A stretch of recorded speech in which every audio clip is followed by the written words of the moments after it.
part of being masculine is taking what's yours, being aggressive about what you want to get in this life, and saying and making being decisive about it. Saying, listen, I want this to happen.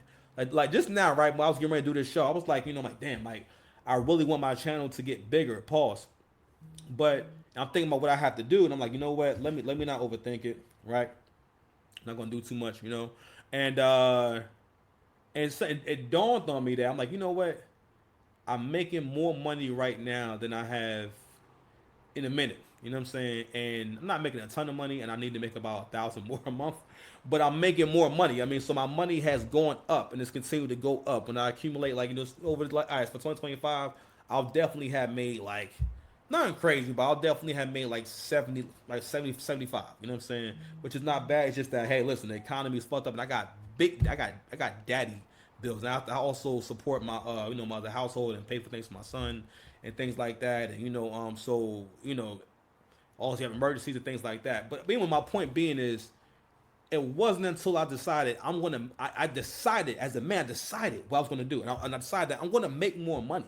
And in a way, it was made out of no way. Yo, I went over my history of doing Instacart and looking at how much I made on certain weeks. This week's I made $40, $50. You know what I'm saying? It took me a minute to get back into like the groove of doing Instacart and like and learning how to work this shit. You know what I'm saying? Now I can count on if I go about 6 days and especially if I do ones that I don't want to do, which is I fight that too.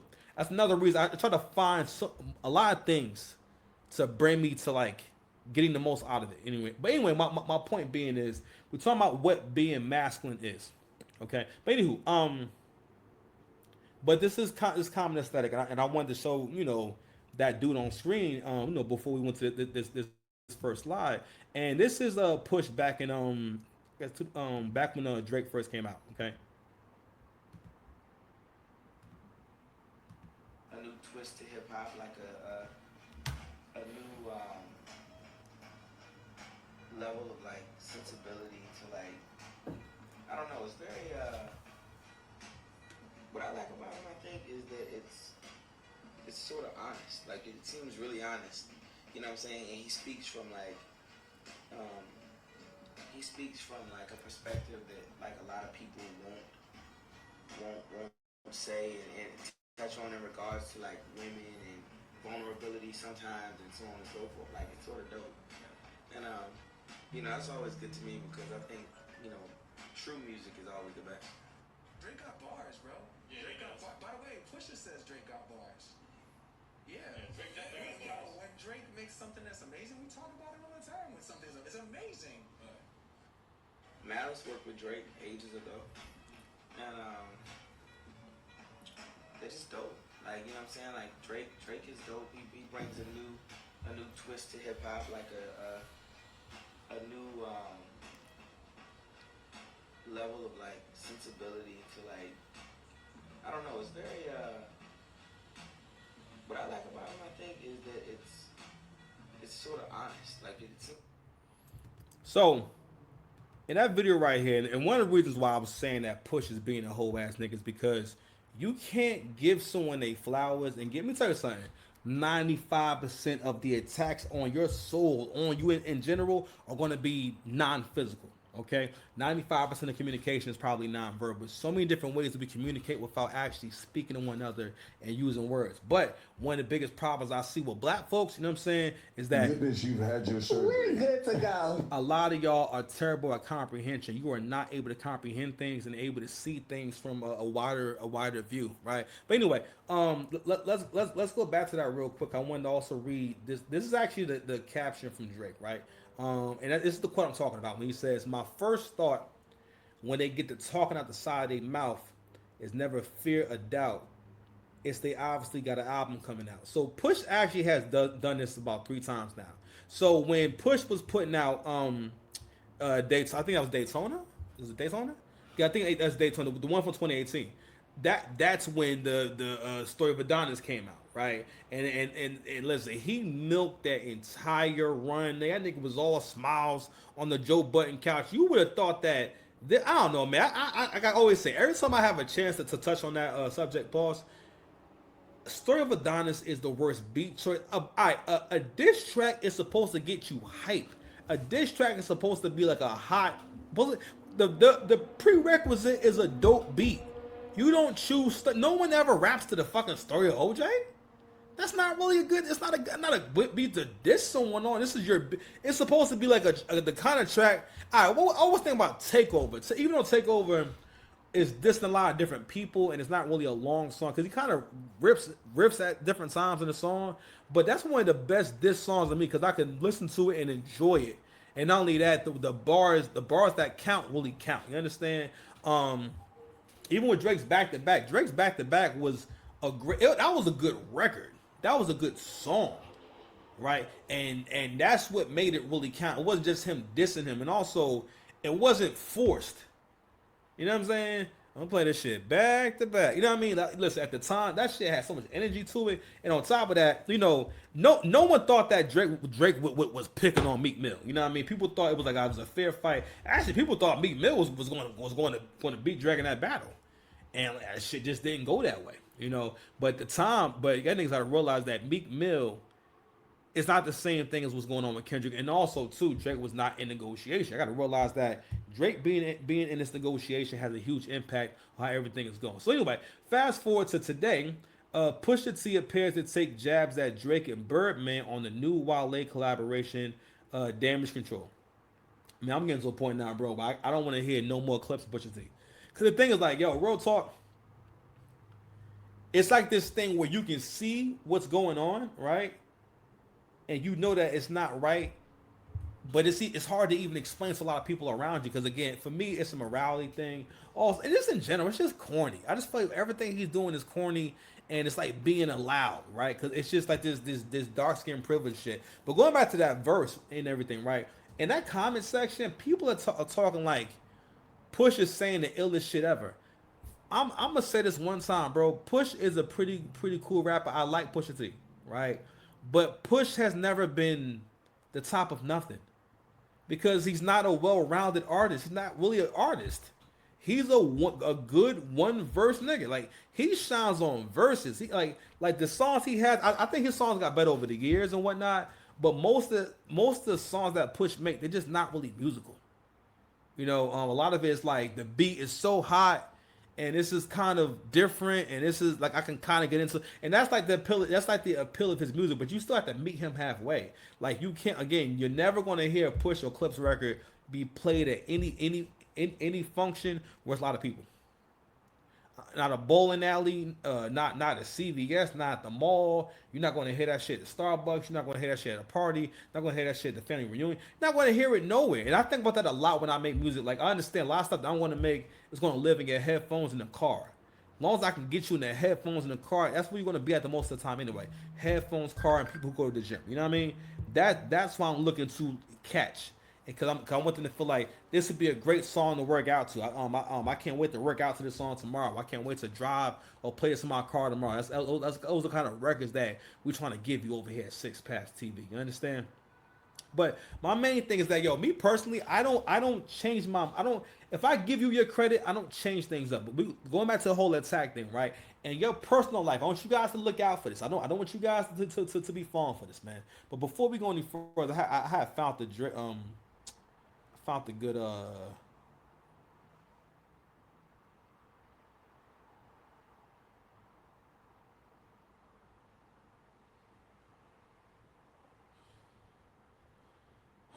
let me see.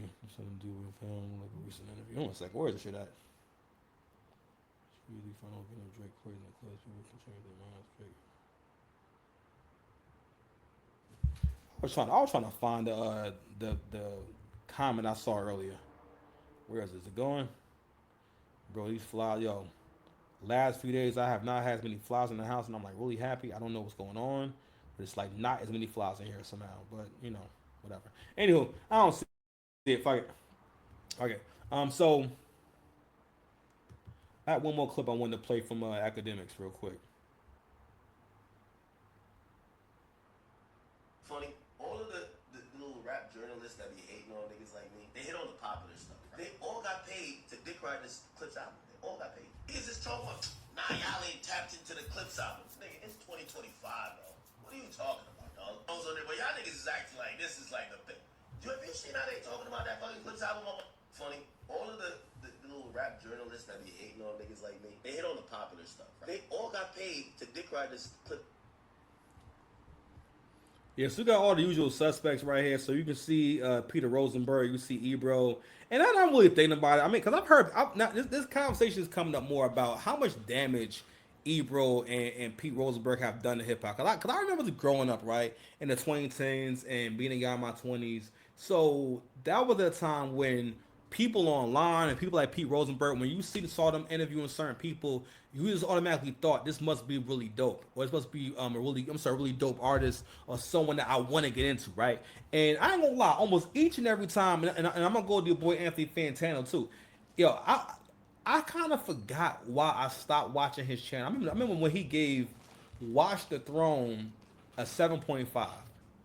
If he would have gave it a 9 or 8.5, I could live with that. But that was the first thing that that made me say, okay, and then he gave House of Balloons by the Weekend, which at the time that wound up being the beginning of one of the biggest artists and one of the most talented artists who's made some of the best music ever. That was the beginning of his career, and I believe Anthony Fantano gave that album like a 7. I remember how he was like playing them out.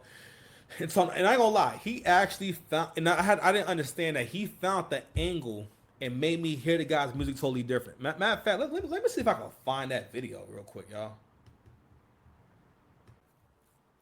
So I actually found this, so I'm gonna go ahead and open this up. So we'll play some of this, right? Now, mind you, let's see what we have in the comment section. You got anything in the comment section? Let's see. Love how the Weeknd was so mysterious that Anthony thought he was a group. This has to be the lowest. That's from 6 years. Now, mind, this is like from 2011. Okay, so that's about 14 years ago. So these are more recent comments. 6 years ago, this has to be the lowest point in Anthony's music reviewing career. Anthony's worst review of all time. Let's be real here. House of Balloons was so ahead of his time that most people failed to understand his greatness. Even Fantano wasn't ready for this. I love how people are commenting on this like he did it yesterday. Anthony's most embarrassing review, to be honest. So before we play this, I'm gonna explain what he did in this review. What he basically did was the way that he hears the Weeknd. He hears the Weeknd as the kind of dude that can get more attention than him, right? What he's done is trying to make the guy that's cool, basically the guy that's desirable to girls, make him seem like an asshole, make him seem like a douchebag. So some guys, right? When it comes to, now again, I don't think he's autistic as in he's mentally challenged, but when it comes to expression, you can hear how he has people who have a very unique tone. To me, that's a sign that they're in the genius area of autism, right? Where like they're like genius, like they don't have any of the bad parts really. They more so are awkward. Not even awkward, they're just quirky. They just have certain, and mostly it plays out in their voice. But usually they're very gifted at something, and they can be very intelligent. But they may have things with they may have issues with like social connections, realizing when they're offending people, realizing when they shouldn't do something, taking certain social cues, picking up on certain things. Sometimes they may come across as cold and unfeeling because they just don't understand certain things, and that plays out and turns into a whole personality for the individual. But again, what he was doing, this is what a lot of guys do, and again, especially given someone who has his masculine archetype, he has not won the genetic pool, and shout out to CGA, he makes his point. Not that there's not that he can't improve on any of this stuff, but also some guys lean into like. And again, I'm not saying it's an ugly guy. I'm just saying that it's not the kind of guy that women see or meet and say, hey, I want to get to know him type shit. You know what I mean? Or I want to be around him, or he seems like a really cool guy. And of course, he had a black wife. We tell y'all, black women, when y'all get a white guy, y'all white man is either average, slightly below average. Pretty much, if he's just an average white guy, that's the best case scenario.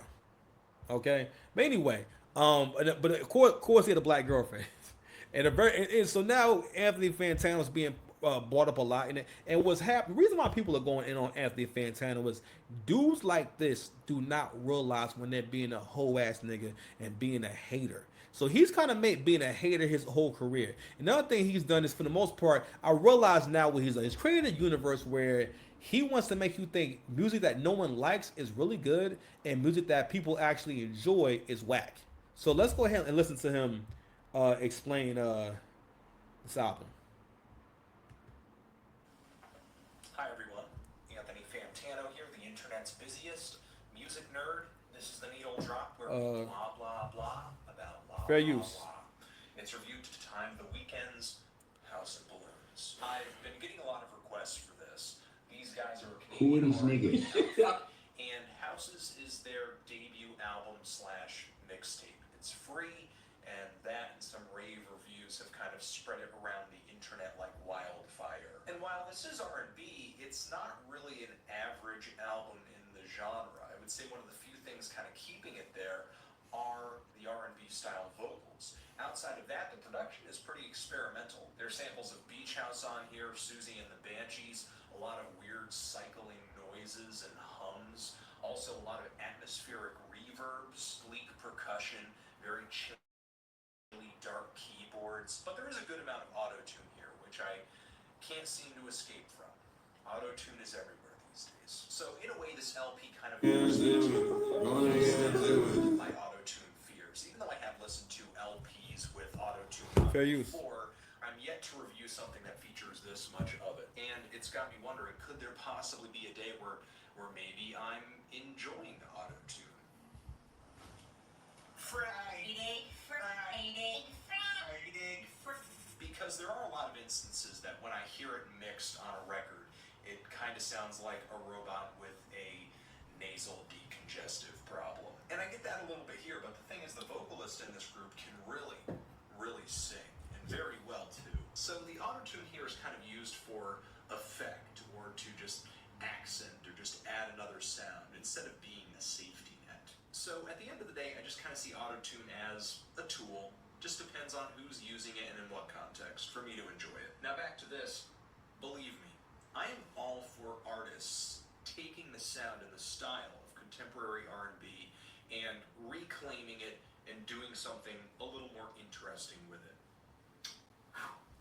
Because for too long, the genre... Perfect example. Perfect fucking example. Okay, that's Janelle Monáe. Okay, I'm not saying Janelle Monáe is not talented. She's an example of she's like the R&B version of Cynthia Erivo. It's like none of it's not bad. It's just she just was never able to have, and I know what it was, to having a likable image and a likable brand. All right, because a part of her brand is being this really alternative kind of woman. I think she's married. I think she's married to a woman right now, or she was married to a woman, right? And and now that we're in 2025, it's very clear to me like what kind of woman this is, and this is a super millennial acting kind of woman. You know what I mean? Because when she first came out, she was all covered up, and she had a song called Tightrope, which I didn't really like, right? And I'm not saying that because it's whack. It's just because it wasn't a relatable record. Like, she didn't really have records that were understandable or relatable. A lot of it was like a lot of theme to it, but she was interesting. This is the era when a lot of interesting people came about, and this is when you could be famous for being online, or I'm sorry, people's ability to play your music online and make it their Facebook profile or put it on their MySpace. Because you used to be able to play your music on your MySpace, or no, and this is the beginning of social media. And when people are able to mention, talk about, or have your song playing on a video on social media, they can post a cover to it, they can dance to it. There's all these different things that people can do that can involve your track, which changed how far an artist can go, or how much a career that someone could have. And you could just be interesting, which really translated well for this new world where people were on the internet more. So on the internet, you're looking at images more, so you need to be more eye grabbing, attention grabbing. You need to stand out more. But that was never an appealing image for her. I mean, because it's just not. That's not. Women have to be beautiful and sexy. You can't get around it. This is something that people try to get around, and then now we're on the other side of that, where she's making music about, having kissing girls. I believe she's a pansexual. Just one of those nonsense terms. This basically means that you are difficult.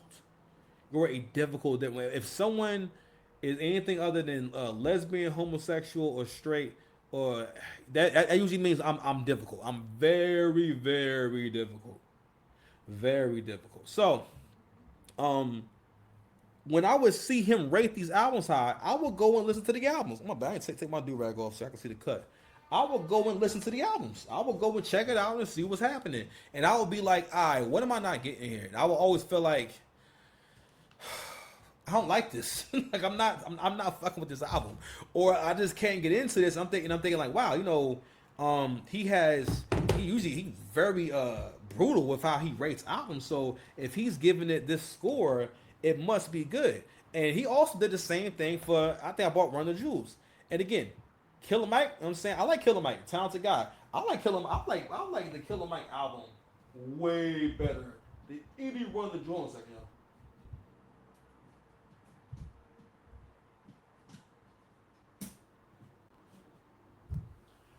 I like the Killer Mike album by himself way better than any Run the Jewels track ever. I've never heard a Run the Jewels track that I liked. All right, it just never happened. I'm not saying that it can't happen. I believe all things are possible. I'm like, yo, where's my damn soundboard? I'm not even like finger fucking that soundboard right now.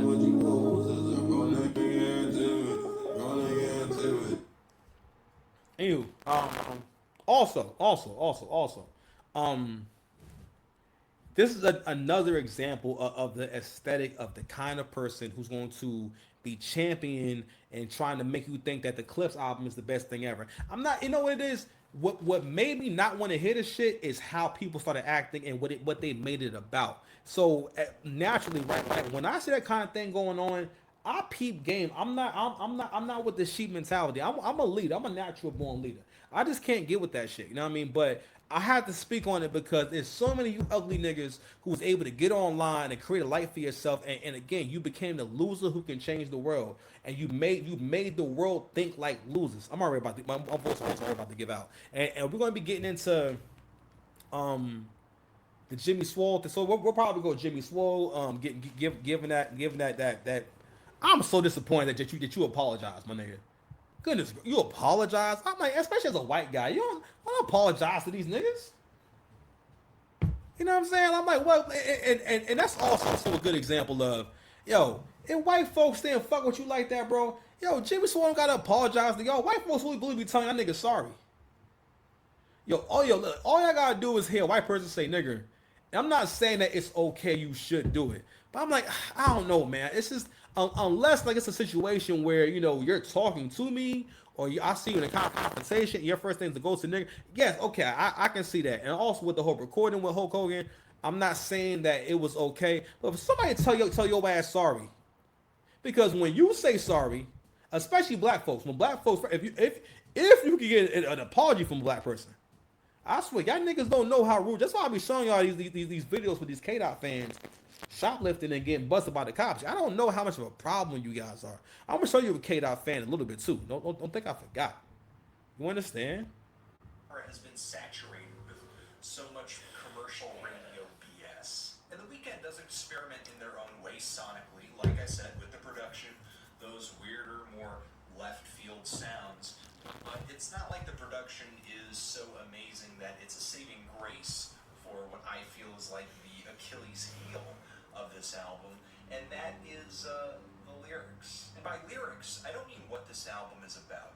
For the most part, this thing rounds the bases on some pretty understandable topics, something that we have all heard songs about or watched movies about before. It's things like depression, lack of self-confidence, addiction, sex, troubled relationships, and living on the edge. So no, I don't really have an issue with the subject matter here.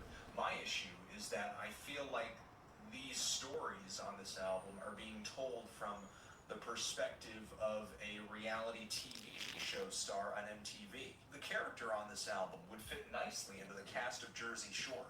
He's drug-addled, makes emotional mountains out of molehills, he parties all night, and he thinks with his wang most of the time. When you're not getting a play-by-play of really trivial drama like on the track Wicked Games over here, you're getting all these attempts at being poetic by putting together key phrases like "look into my eyes" and references to hearts and scars and pain. This thing basically reads like the tear-stained diary of that jerk who shows up at your friend's party with 2 fake diamond earrings, a popped collar, the shirt's kind of open in the chest.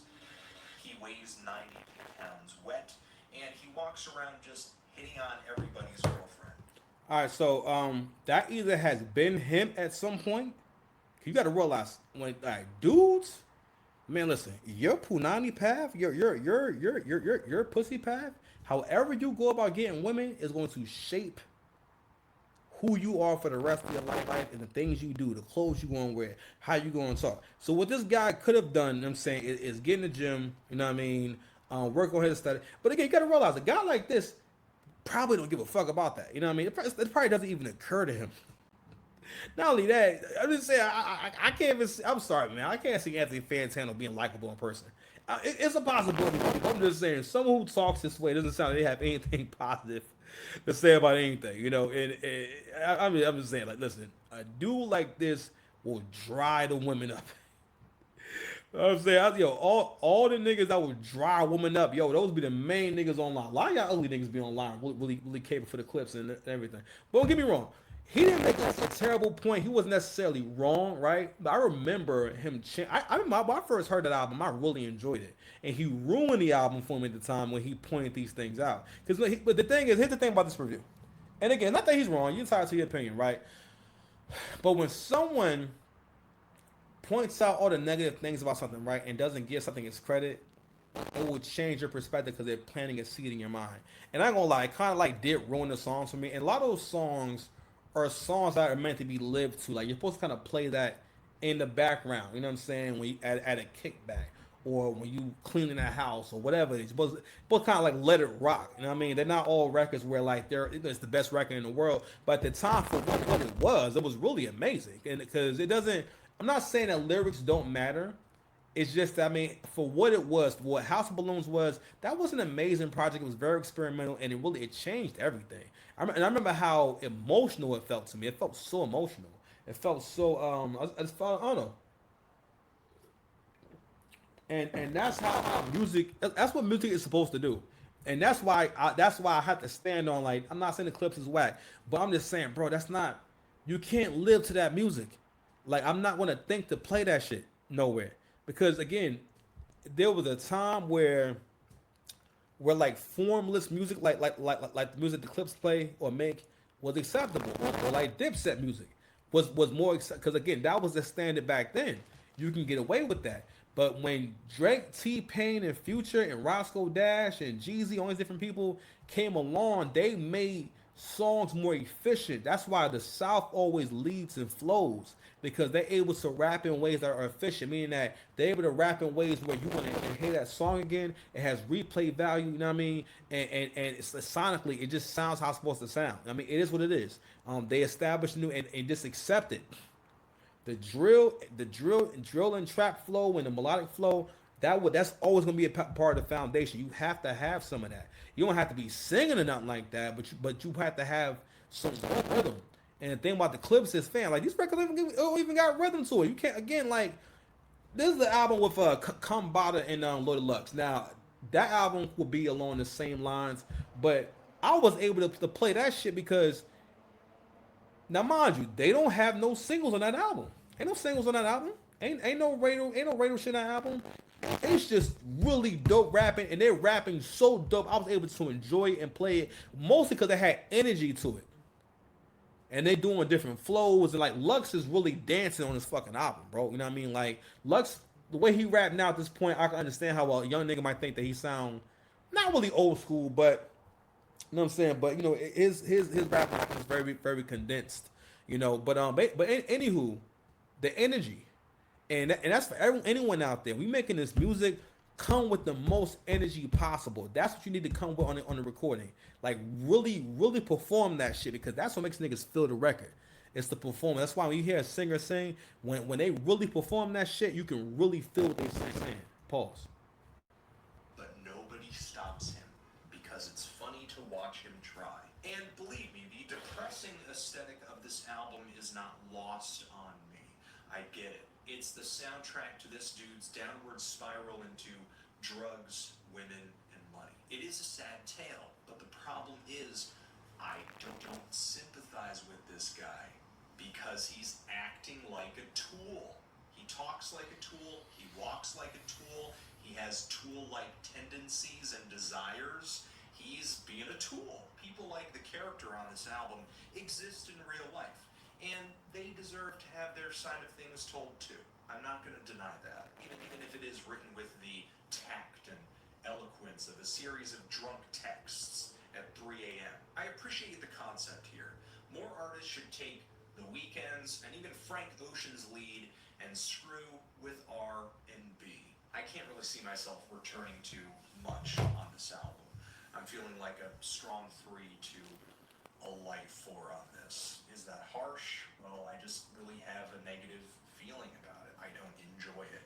But I know that there are a lot of people out there who are. What do you think of this album? Do you think it's amazing? Do you think it's a step forward for R&B? Or do you feel like me and maybe the lyrics kind of hold it back a little bit, even though the sounds and the concept are pretty interesting? And that's the review. All right, so we're gonna leave it there. Okay. So there's that, and I'm gonna explain the other reason why he can't understand or he couldn't understand how good the album was, right? And a part of it was also again the hater aspect. The hater aspect can be strong, man. Okay, but also depending on your experiences, you want to hear music differently. I always tell people this shit.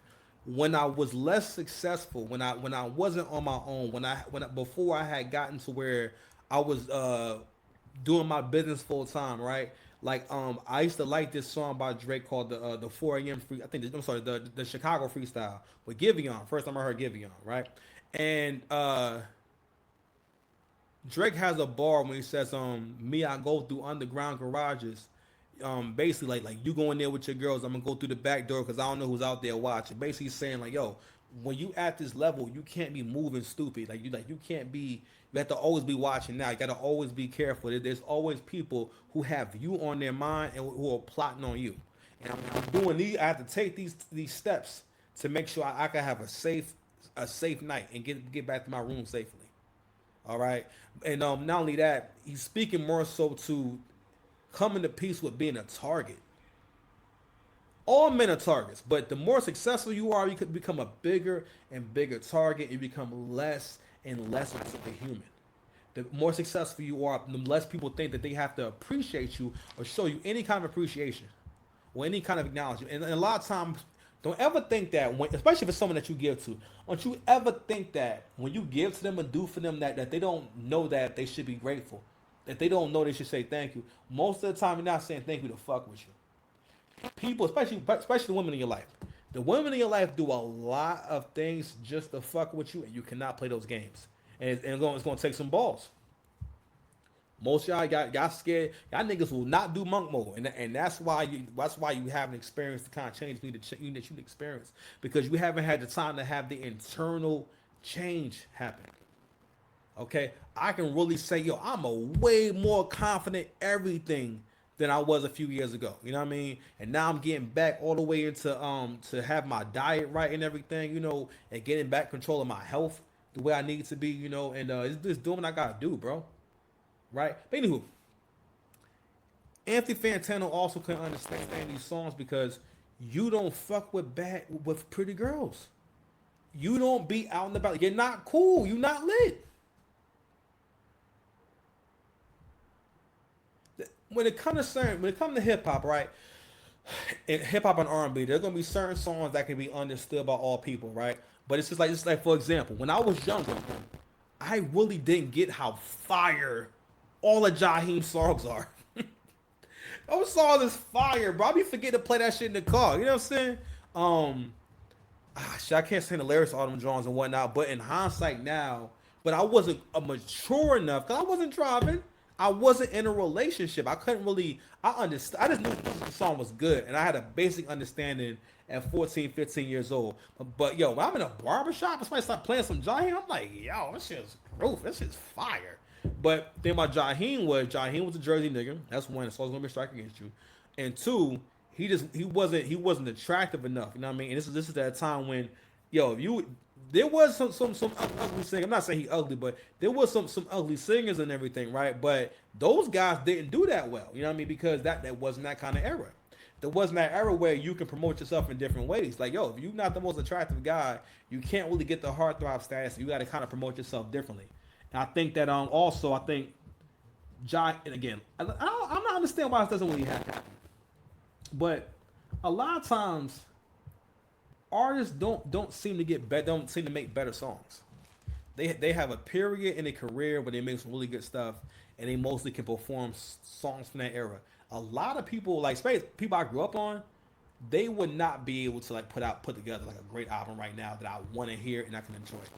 I don't think Incubus. I'm like, yo, every time I've ever tried to give an Incubus song a chance that wasn't on the album or on two albums that I like, it's just I don't know, bro. I don't know why. I don't know. I don't know. Maybe I'm comparing it. I don't know, but I cannot get into it. And maybe and listen, for some people, yo, that you got that one great album in you. You know what I mean? And some people they those songs. I think some people have a finite amount of like good material they can put together or just great moments they can have. And I think it's a good thing because some people don't have any great memorable moments that people will always remember. That's one of the most important things, or most things. I'm sorry, that's the thing that you should covet. It's when you have experiences that are unique to you that other people are not having. But anyway, like I said before, who you are has a big impact on how you hear lyrics, how you relate to lyrics, right? Even like trap music, right? If you're not from the hood, you don't really even understand the dude that's talking. You don't know no one like that. You from fucking Minnesota, you know what I'm saying? And you hear fucking Albie Al, you hear a Bean the Butcher, like you don't know no niggas like that. Or if you a dude that's never been to the hood, or you a dude that ain't never lived in the hood, you don't know hood niggas. You've never interacted with these niggas. You don't know how they sound. You don't know how, you don't know their heart. So even though I ain't no trap nigga, but I'm from the block though. So I mean, so I understand, or I have an idea, or I'm way closer mentally than say a white kid from Minnesota or an Indian kid that's coming from the UK. You heard? All right, I'm gonna take a little break. All right, come right back. Get that Wi-Fi together, baby. Here we go again. You ready? Make sure we got the right drone on, man. All right, we on the right drone. All right, man. We get to the second half of the show. Take a quick little break. Y'all don't know it was a break, but I'm gonna tell you the break because I want to be transparent. I want you guys. I want us to feel like a family. I'm just looking for some family on some Kanye shit. So they bring it to my front door on some entree shit. Pussy so good she could charge me $3,000. That's some entree shit. I explode on the hole on some Pompeii shit. Anyway, all right. So let's go ahead and get back into the theme of you flies gotta chill out. These flies have been terrorizing your boy. Please send me some send prayers. Okay. Send me some prayers to. Anybody got a prayer for flies? Look, what do I gotta sacrifice? No, I mean. What do I gotta burn in here?